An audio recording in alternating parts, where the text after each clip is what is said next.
On August 2nd, 338 BC, King Philip II of Macedon had invaded mainland Greece. Philip was accompanied by his 18-year-old son and heir, Prince Alexander.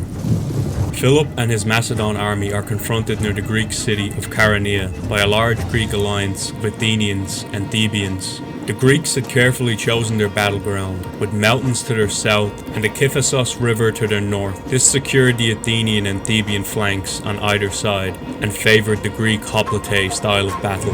Philip's army was set up in the following order. Deployed on his right flank was the king himself, commanding 6,000 of his most elite Hippaspus infantry, with 500 peltast and 500 archer missile troops. On the opposite end of the battlefield, the Greek army was deployed as follows. On their left flank was 10,000 Athenian heavy hoplite infantry. Although this particular band of Athenian soldiers were inexperienced, with most of them never having fought any battles prior. Deployed at Philip's centre was 15,000 Macedonian phalangite sarissa pikemen, forming an impenetrable wall of pikes. These soldiers were the heart of King Philip II's Macedon army. Deployed on the Greek centre was a multitude of 7,000 Greek hoplites from various Greek states, most being mercenaries, with others being older veterans from surrounding Greek cities. Deployed on Philip's left flank was another 5,000 Hippaspus infantry, 500 Macedonian companion cavalry, 1,700 Thessalian cavalry, with an additional 1,000 skirmishers. The left flank of the Macedon army was commanded by Prince Alexander himself. In total, Philip commanded roughly 30,000 infantry and 2,000 cavalry. Deployed on the Greek right flank was the Thebans, whose force was the largest of the coalition at some 18,000 men. The Theban hoplites were the more elite and more experienced of their Greek counterparts.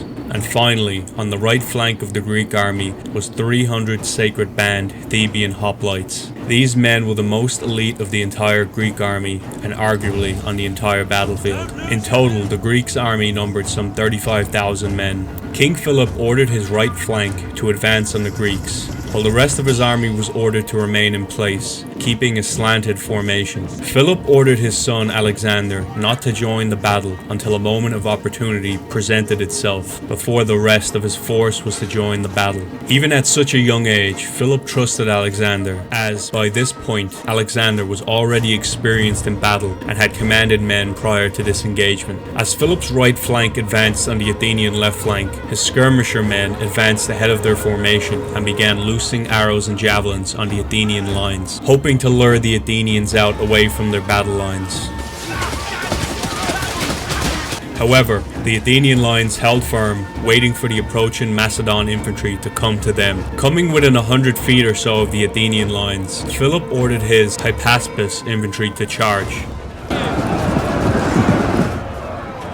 Philip's men were more experienced and battle-hardened, inflicting more casualties on the Athenian soldiers. However, they were unable to break the Athenians, as the Athenians had a numerical advantage and were able to hold their lines firmly. Alexander didn't want his father's right flank to be isolated, and thus ordered the Macedonian left and center to slowly advance up the battlefield. As the Athenian left flank was beginning to tire out, Philip spontaneously ordered his right flank to begin to fall back.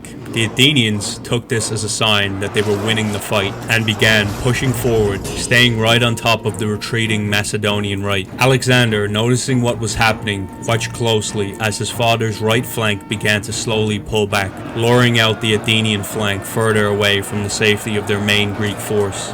The Greek allies at the center, noticing what was happening, marched out of their formation with a portion of their force to keep pace with their Athenian allies on the left, as to not allow them to get flanked. The Greek hoplites at the center surged forward, chasing down what they believed was a fleeing enemy. They were met at the center by the Macedonian phalangites, whom had deployed a wall of spears.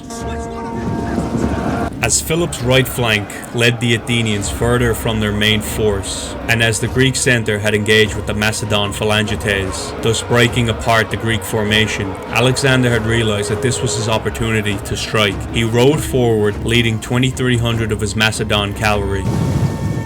Charging across the field, Alexander signaled for the rest of the Macedon lines to advance forward onto the Theban lines.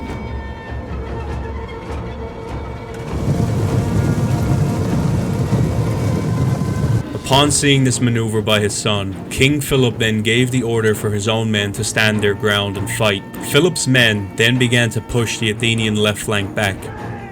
Alexander had steered his cavalry soldiers inward and to the flanks and rears of the now engaged Greek centre and Theban lines. His cavalry violently smashed into the Greek hoplites' rear, crushing the Greek soldiers in what was known as the hammer and anvil maneuver. Greek men at the centre began to panic as the formation collapsed, leaving them exposed from all sides. The Greek centre broke out into a full-on rout, leaving the Theban right flank fully exposed and now surrounded. Seeing that their centre had collapsed, the Athenians that were engaged with Philip's right flank soon enough began retreating from the battlefield.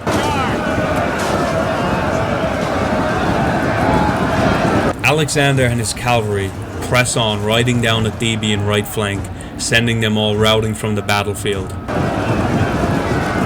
The 300 Theban Sacred Band warriors refused to withdraw. They made a courageous last stand, fighting on until they are eventually overwhelmed and cut down.